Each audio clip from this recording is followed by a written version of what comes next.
ನಮಸ್ಕಾರ, ಸುದ್ದಿ ದಿನಕ್ಕೆ ಸ್ವಾಗತ. ನಾನು ರಾಹುಲ್ ದಯಾನ್. ಪ್ರಮುಖ ಸುದ್ದಿಗಳನ್ನ ನೋಡೋಕ್ಕೂ ಮುಂಚೆ ಈ ಕ್ಷಣದ ಹೆಡ್ಲೈನ್ಸ್. ಬಾಂಬ್ ಇಟ್ಟ ಆಗಂತುಕ ಜಾಡು ಬೆನ್ನಟ್ಟಿದ ಪೊಲೀಸರು. ಬ್ಯಾಗ್ನಲ್ಲಿ ಬಾಂಬ್, ಟೈಮರ್ ಸೆಟ್ ಮಾಡಿ ಪಲಾಯನ. ಆನ್ಲೈನ್ ಪೇಮೆಂಟ್ ಮಾಡದೆ ಕಾಸು ಕೊಟ್ಟು ಪರಾರಿ.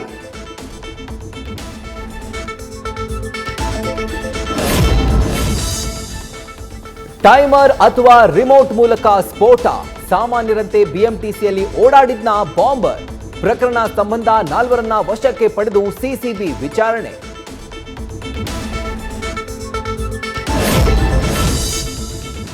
ವಿಧ್ವಂಸಕ ಕೃತ್ಯಕ್ಕೆ ಆಸ್ಪತ್ರೆಯಲ್ಲಿ ಗಾಯಾಳುಗಳ ನರಳಾಟ. ಬ್ರೂಕ್ಫೀಲ್ಡ್ ಆಸ್ಪತ್ರೆಗೆ ಭೇಟಿ ನೀಡಿ ಆರೋಗ್ಯ ವಿಚಾರಿಸಿದ ಸಿಎಂ. ಸರ್ಕಾರದ ವಿರುದ್ಧ ಬಾಂಬ್ ರಾಜಕಾರಣಕ್ಕಿಳಿದ ಬಿಜೆಪಿ.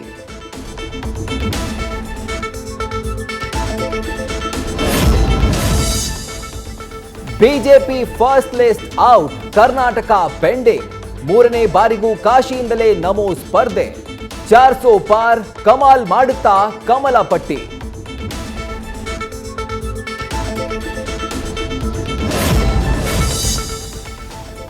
ಕಾಂಗ್ರೆಸ್ ಸರ್ಕಾರ ಉರುಳಿಸಲು ಸಂಚು ನಡೀತಾ ಇದೆಯಾ? ಸರ್ಕಾರ ಬೀಳಿಸೋಕೆ ಶಾಸಕರಿಗೆ 50 ಕೋಟಿ ರೂಪಾಯಿ ಆಫರ್. ಸಿಎಂ ಸಿದ್ದರಾಮಯ್ಯರಿಂದ ಹೊಸ ಬಾಂಬ್.